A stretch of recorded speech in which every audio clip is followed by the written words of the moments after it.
The game of poker was really booming in the early 2000s, and you won't believe the excessive, ridiculous, greedy, and cringeworthy things that poker fans had to witness during those days. From monkeys supposed to be playing in the main event, to $1 million free rolls, to ridiculous poker ads on TV, here are 17 over-the-top poker events you probably did not know.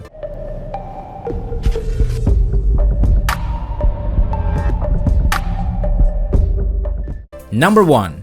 Monkey in the main event. In the 2006 WSOP, the now defunct poker company Pokerstars tried to buy in a monkey into the main event. People at Pokerstars actually taught a chimp named Mikey rudimentary poker skills such as moving chips all in and sitting at a table. Unexpectedly, there was a lot of protest from the players who did not want to get knocked out of the main event by the monkey. The fact that the monkey wasn't even permitted to play may be the story's funniest element. The WSOP actually had to find a section in the rulebook that stated only humans are allowed to play. Number 2. The WSOP literally shot money into the air. Caesars decided to start the 2014 WSOP by literally firing $10,000 into the Amazon room. The majority of players remained cool and maybe scooped up $1 or $2, while a few players dived to the floor to scoop up as much money as they could. The money drop, according to WSOP Executive Director Ty Stewart, was intended to kick off the series by bringing a positive energy to the Rio. Number 3. The One-Eyed Jacks ad. In the mid-2000s, the popularity of poker had been used by advertisers to sell everything from deodorants to beer, and then Mayor Labs put another notch on, or more appropriately, below the belt. A contraceptive company called Kimono aired a series of TV ads called When One-Eyed Jacks Are Wild that consisted of using contraceptives instead of chips. Mayor Labs wanted to use a poker theme to sell its product. No doubt, some women will resent or at least regret this ad's innuendo. Others will smile, maybe blush. Still, some people will nod at its depiction of poker's racy ethos, especially when women are vying with men for chips and status as part of their mating dance. Number 4. Bombshell Poker. Unlike other poker games, the short-lived Bombshell Poker offered the chance to win a date with a model in addition to monetary prizes. Bombshell Poker offered a roster of models that would actually play poker on the site, but you could also win the chance to email them personally or win a date. It's also kind of funny that Bombshell Poker immediately assumed its players did not have the ability to get their own dates. In the end, Bombshell Poker was but a blip in the online poker world and never really made much of an impact. Number 5. Many poker sites offered celebrities money in exchange for sponsorships during the poker boom. After learning the game from Ellen DeGeneres, actress Cameron Diaz declared her love for poker in 2005. As soon as Diaz began to discuss the benefits of No Limit Hold'em, offers began to pour in. Cameron was given the opportunity to promote BetCris.com for $1.5 million, but she declined the offer. It is uncertain if Cameron Diaz participates in poker now, but once the UIGA was approved in 2006, a number of famous people stopped sponsoring the game.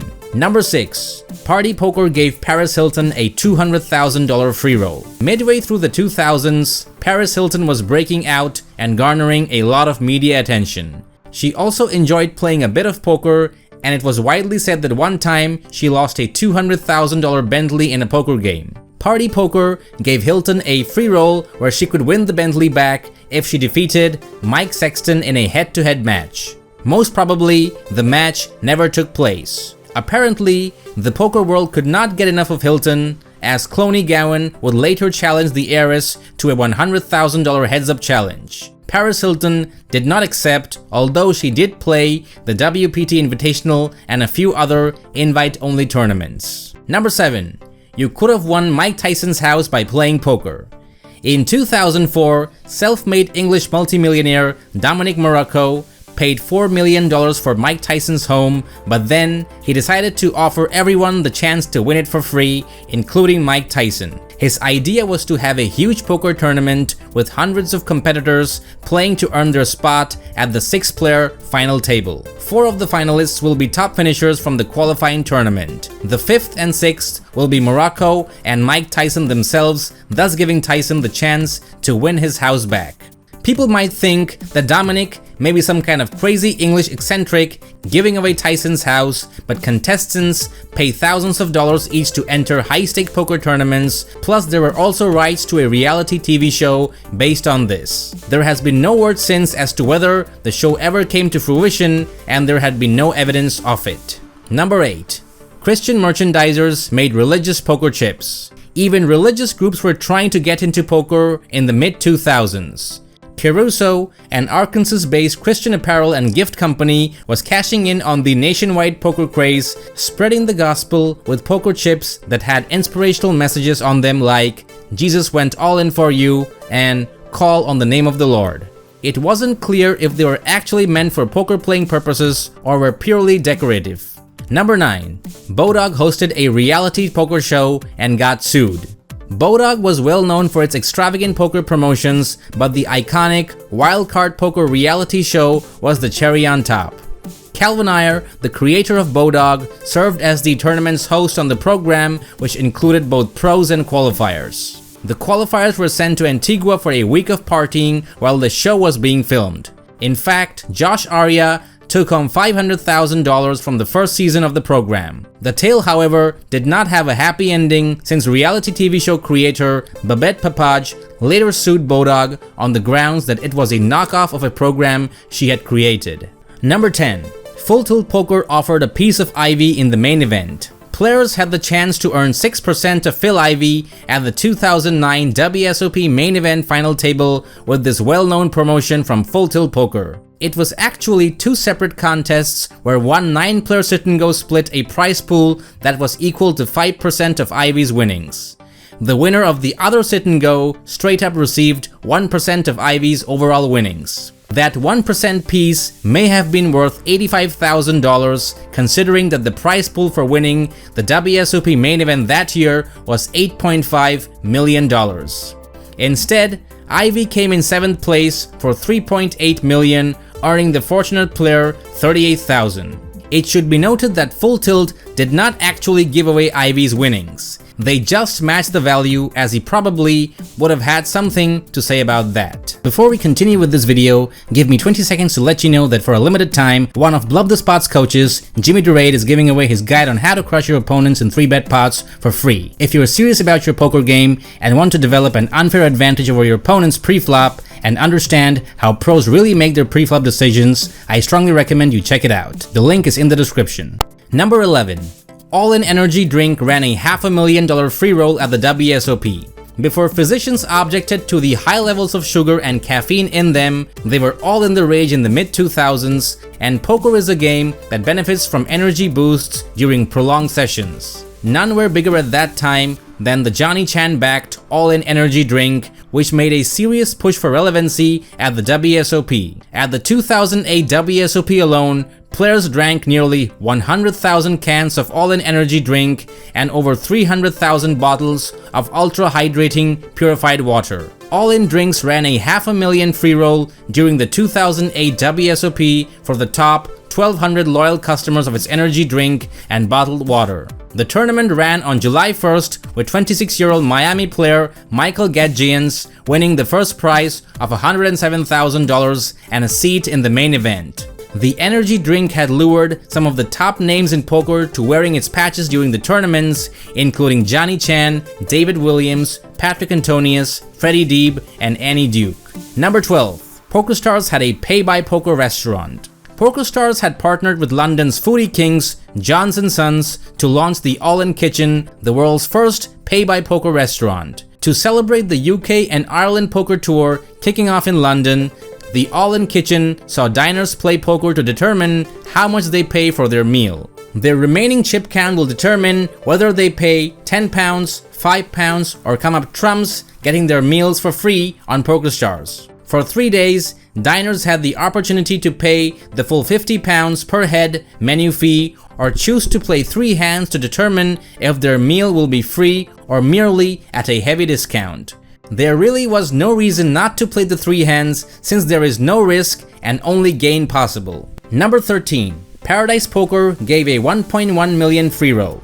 In 2005, poker sites were so desperate for players that Paradise Poker held a $1.1 million free roll with $1 million going to the winner and $100,000 going to places 2 through 9. It was a free roll, but it did have some caveats. For months, the website offered 3 qualifying heats. There were up to 4,000 participants in each heat. You could enter the first heat for free, but you had to use 100 million points, or what are known as frequent player points, to enter the subsequent heats. Paradise Poker actually ran this contest several times, with the second one being won by a Navy officer who was stationed in Hawaii at the time the tournament was held. Number 14. 888 Poker sent players on a ride in a jet fighter. In 2014, 888 Poker offered a new kind of promotion and launched a new poker variant on its online platform called Snap Poker. Snap was a new fast fold poker format that allowed players to play more hands at a faster speed. By playing Snap Poker on the website, participants could have won a trip to Prague on an L-39 Albatross fighter jet. They did not get to pilot it though, which actually seems really smart. Number 15. Rus Hamilton won his weight in silver. Rus Hamilton played both blackjack and poker for a very long time, having won the World Series of Poker main event back in 1994 and also the guy behind the Ultimate Bet poker scam. To commemorate the silver anniversary of the WSOP, Jack Binion offered to add the winner's weight in silver to the $1 million first prize. It was hardly inconsequential either, as Rus Hamilton was a hefty 300 pounds at that point, which ended up equaling 43 bars of silver worth $28,000. Number 16. Play on Pokerstars and win a Porsche. Way back in the day, in February of 2007, Team Pokerstars pro Dario Minieri picked up the keys to a Porsche for free courtesy of his phenomenal play at Pokerstars. He was the first of the players to drive off with a supercar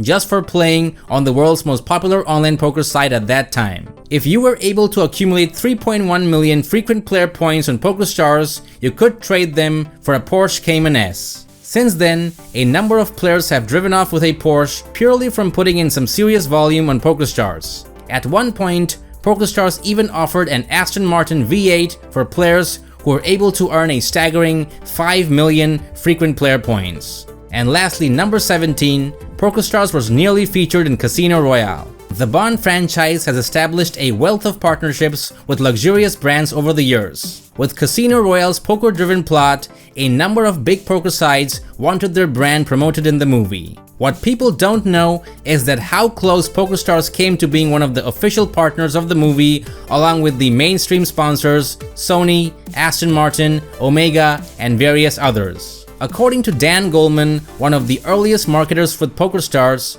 there was a deal in place that would have seen a satellite on Pokerstars end with a final table in the exact spot where James Bond and the villain Lashif squared off in the Bahamas. There was also a chance that Pokerstars would have been featured in the movie as part of the deal. Pokerstars even promoted a 007 themed poker merchandise. The Pokerstars brand would have been shown in numerous places throughout the casino scenes had the contract been approved. Despite the fact that the agreement with Casino Royale was cancelled, Pokerstars did sign a contract with Aston Martin to support one of its racing teams. Due to this, a DB9 was in fact given away to a Pokerstars participant in 2006. This video is powered by Bluff the Spot, the best place to learn how to win at poker from actual high-stake coaches like MMA Sherdog. Check the link in the description.